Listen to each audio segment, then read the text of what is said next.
जय हिंद दोस्तों। तो आज हम बात करेंगे डेमोक्रेसी की।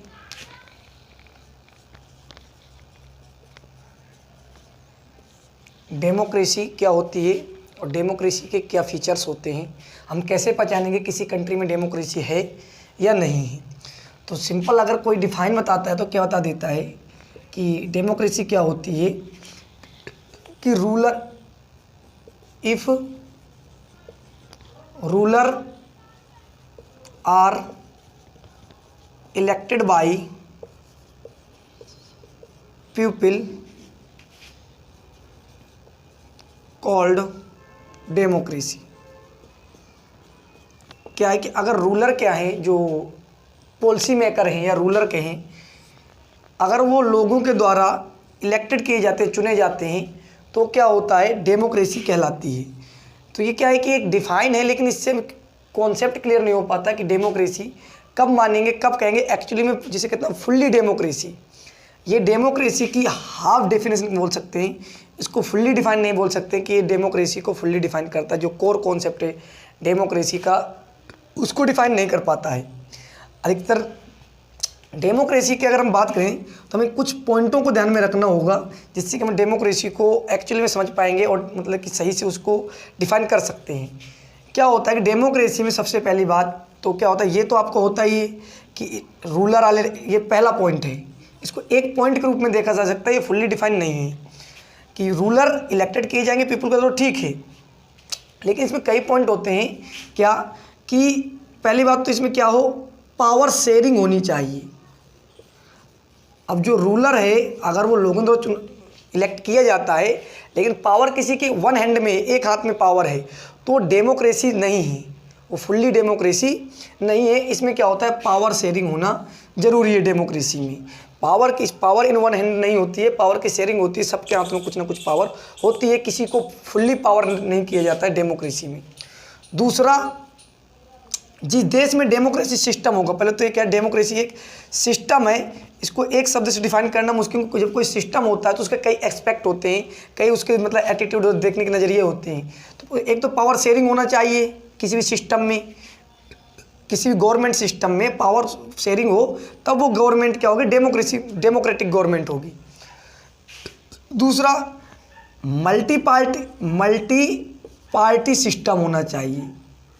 मल्टी पार्टी सिस्टम कि अगर कोई देश डेमोक्रेटिक है और वहाँ पर खाली एक ही पार्टी चुनाव लड़ती है, तो उसको फुल्ली डेमोक्रेटिक नहीं माना जाएगा, वो खाली एक नाम के लिए डेमोक्रेसी हो सकता है, ठीक है, वो फुल्ली डेमोक्रेटिक नहीं है। जिस देश में मल्टी पार्टी सिस्टम है, एक से अधिक पार्टियाँ हों, ठीक है, तब तो वो क्या, वो डेमोक्रेसी है वहाँ पर।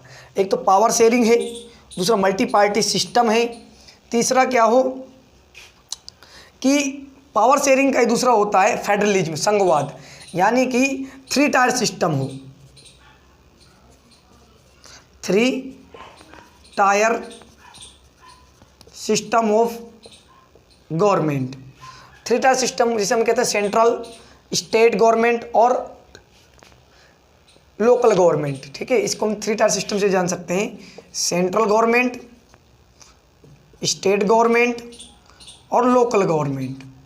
अगर ना 3 हो तो ये दो तो मतलब कि नेसेसरी, 2 तो होने चाहिए हमारे गवर्नमेंट सिस्टम में, तो वो डेमोक्रेसी को थोड़ा और एक्सपेंड कर देता है।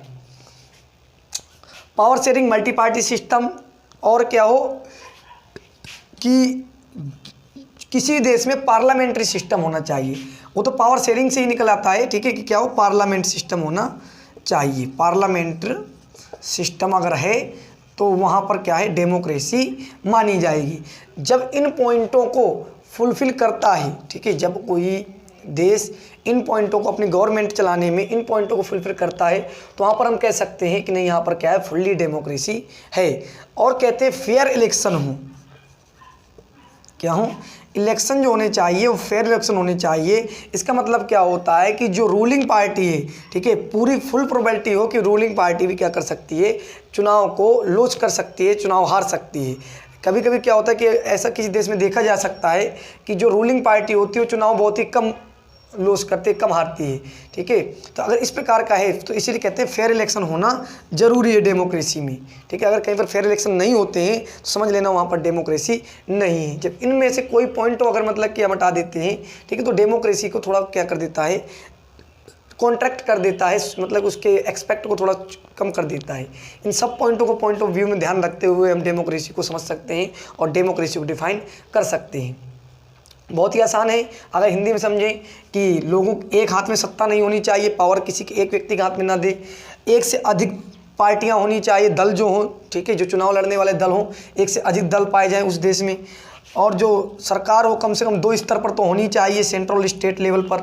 ठीक है, तो डेमोक्रेसी को थोड़ा वो तो डिफाइन करता है उसकी जियोग्राफिक रीजन पर। अगर छोटा देश है तो सेंट्रल से ही काम चल जाएगा, अगर बड़ा देश है तो उसके लिए क्या चाहिए, सेंट्रल और स्टेट गवर्नमेंट होना आवश्यक हो जाता है। वो गवर्निंग पावर के ऊपर डिपेंड करता है कि गवर्नमेंट किस प्रकार से अपना चलाना चाहती है, लेकिन पार्लियामेंट सिस्टम जो है वो तो होना ज़रूरी है डेमोक्रेसी में। तो इस प्रकार का सिस्टम किसी देश में पाया जाता है तो उसको बोलते हैं कि हाँ ये डेमोक्रेसी है। इसी प्रकार की वीडियो देखने के लिए हमारे चैनल को सब्सक्राइब करें। मिलते हैं अगली वीडियो में, जब तक के लिए थैंक यू।